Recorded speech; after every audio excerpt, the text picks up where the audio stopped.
ప్రస్తుతం శోభిత చైతుల పెళ్లి ఫోటోలు సోషల్ మీడియాలో వైరల్గా మారాయి. ఫ్యాన్స్, నెటిజన్లు, పలువురు సెలబ్రిటీలు నవజంటలకు శుభాకాంక్షలు తెలుపుతున్నారు.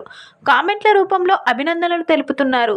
తాజాగా విక్టరీ వెంకటేష్ కొన్ని స్పెషల్ ఫోటోలను సోషల్ మీడియాలో షేర్ చేశారు. నాగ చైతన్య శోభిత వివాహం ఎంత వైభవంగా జరిగిందో అందరికీ తెలిసిన విషయమే. డిసెంబర్ 4న అన్నపూర్ణ స్టూడియోస్లో అక్కినేని నాగేశ్వరరావు గారి విగ్రహం ఎదుట పెళ్లి వేడుక నిర్వహించారు. ఇరు కుటుంబాలు పెద్దల సమక్షంలో చైతు శోభితలు పెళ్లి బంధంతో ఒక్కటయ్యారు. ఈ జంట కుటుంబ సభ్యులతో పాటు ఫ్రెండ్స్, దగ్గరి బంధువులు, ఇండస్ట్రీ నుండి పలువురు సెలబ్రిటీస్ విచ్చేశారు. వీరి వివాహ వేడుకలో సందడి చేశారు. ఈ నేపథ్యంలో అక్కినేని నాగార్జున స్పెషల్గా 2 ఫోటోలను షేర్ చేశారు. పెళ్లి తర్వాత కొత్త జంటతో పాటు అక్కినేని ఫ్యామిలీ అంతా కలిసి ఏఎన్ఆర్ విగ్రహం ముందు ఫోటోలు దిగారు. ఈ ఫోటోలను నాగార్జున తన సోషల్ మీడియాలో షేర్ చేశారు.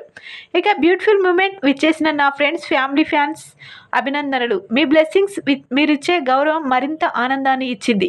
మీ ప్రేమతో ఈ వేడుక మరింత గుర్తుంచుకునేలా మారింది. ఇది నా కొడుకు వివాహ వేడుకనే కాదు, ఓ మధురమైన జ్ఞాపకం కూడా. అక్కినేని ఫ్యామిలీ తరపున హృదయపూర్వక ధన్యవాదాలు తెలియజేస్తున్నాను అని పోస్టు చేశారు నాగార్జున గారు. ఇదిలా ఉంటే అక్కినేని ఫ్యాన్స్కు విక్టరీ వెంకటేష్ ఓ సర్ప్రైజ్ గిఫ్ట్ ఇచ్చారు. వాస్తవానికి చైతు పెళ్లి సందడి వారం రోజుల ముందుగానే మొదలైంది. పెళ్లికి ముందు రోజు రామానాయుడు గారి ఇంట్లో నాగ చైతన్యను పెళ్లి కొడుకును చేశారు. ఆ పెళ్లి కొడుకు ఈవెంట్కి సంబంధించిన కొన్ని బ్యూటిఫుల్ ఫొటోస్ని వెంకటేష్ గారు తన సోషల్ మీడియా వేదికగా మొదటిసారి పంచుకున్నారు.